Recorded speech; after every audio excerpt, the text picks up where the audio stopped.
बच्चा थोड़ा सा शोर कर रहा है, पकड़ के पीट दिया। मैं शर्त लगा कह सकता हूँ आप में से 90% लोगों को पेरेंटिंग स्टाइल का ही नहीं पता कि किस तरह की पेरेंटिंग करनी है। बस अल्लाह तवक्कल काम चल रहा है, बच्चे पल रहे हैं अल्लाह के भरोसे। कितने परसेंट लोग हैं जिन्हें पता है कि पेरेंटिंग स्टाइल तकरीबन 4 तरह के होते हैं, और कौन कौन से होते हैं किसी को भी नहीं पता होगा।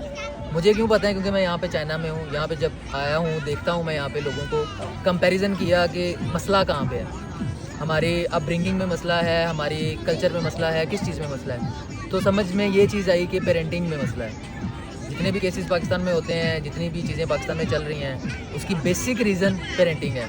अभी मैं आपको 4 तरह की पेरेंटिंग स्टाइल्स बताता हूँ, और ये भी बताऊँगा, बल्कि आप लोग खुद बताएं कि आपके घर में कौन सा फॉलो होता है। नंबर 1 जो सबसे अच्छा होता है और जो मैंने फील किया है, जो चाइना में होता है, उसे इंग्लिश में अथॉरिटेटिव पेरेंटिंग कहते हैं।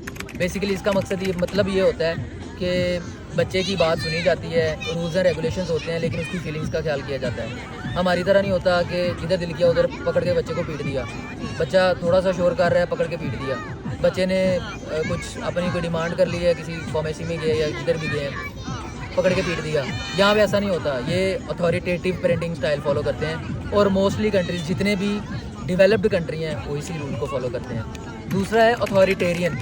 उसमें सिर्फ रूल्स एंड रेगुलेशंस होते हैं कि मैं तो बाप हूँ, मैंने कह दिया है तो अब होना चाहिए बस। बच्चा कौन होता है आगे से सवाल पूछने वाला, या उसकी फीलिंग्स तो मैटर करती नहीं है। तो ये इसे कहते हैं हम अथॉरिटेरियन। और मुझे ऐसा लगता है कि पाकिस्तान में मोस्ट ऑफ द घरों में यही रूल फॉलो होता है।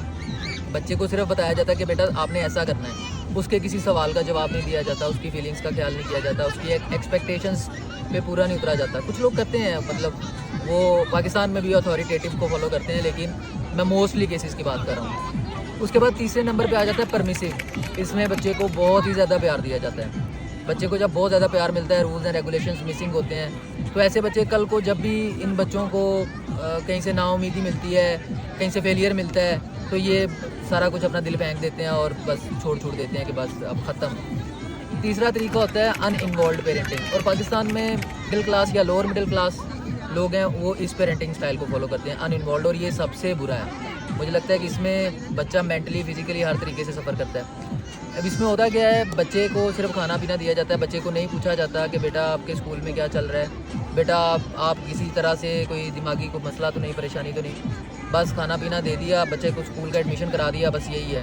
बच्चे के अगर नंबर कम आए तो ताने दिए जाते हैं, फलां के नंबर ज़्यादा हैं, ये है, बजाय उसको थोड़ा मोटिवेट करने के। तो हमें, मुझे लगता है कि आहिस्ता आहिस्ता अपने पेरेंटिंग स्टाइल को चेंज करना है। पेरेंटिंग स्टाइल में अथॉरिटेटिव जो है वो सबसे अच्छा है, उसको फॉलो करें।